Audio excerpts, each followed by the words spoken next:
This is what a big goal actually looks like.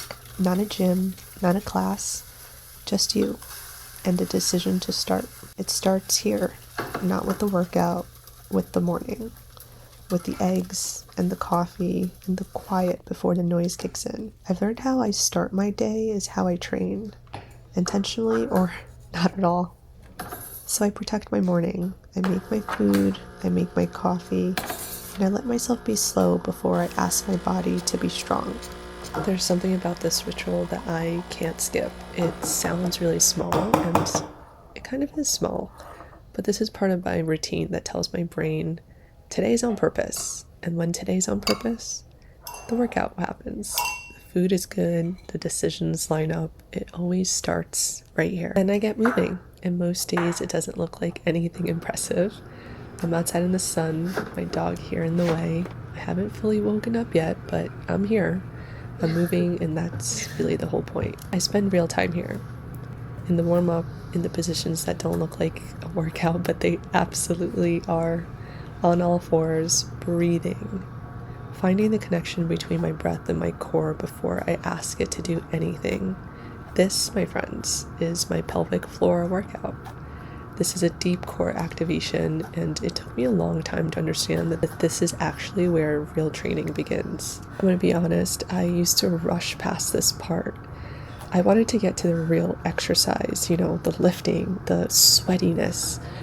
But what I know now is that if I don't connect here, if I don't get my breath and my base working together, everything I do on top of it is built off nothing. So I stay here a little longer than feels necessary. And that has changed everything about how my body performs and feels. Then the work starts. Laying down, legs up, and suddenly everything I just activated is being asked to hold. This is where the pelvic floor earns its role. Not squeezing, not bracing, breathing and supporting. Exhale, lift, inhale, control the descent. Every rep is intentional, not fast, not loud, just deliberate. I'll be honest, this is the part where I usually want to stop.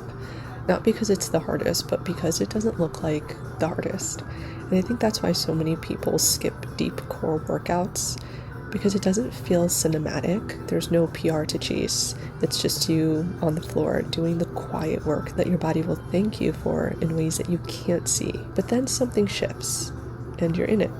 Not thinking about how you look or how much longer, just moving, just breathing, being present. And this is the part of training I've come to love. Not the before, not the after, this exact moment of being completely in the body. And then I stop, not because I'm done, but because I'm listening to my body. My body tells me when it needs to breathe, and I've stopped arguing with it. Rest isn't failure. Rest inside a session is how you finish strong. The women who train for years aren't the ones who never rest. They're the ones who rest smartly and then keep going. Glutes, hips, the whole posterior chain. On all fours again, and which is when I feel the most connected. These movements are certainly not glamorous. They're not the kind of things that you post about. But they're building something real. A body that functions, a body that carries well one day into pregnancy, a body that moves without pain, and a body that lasts.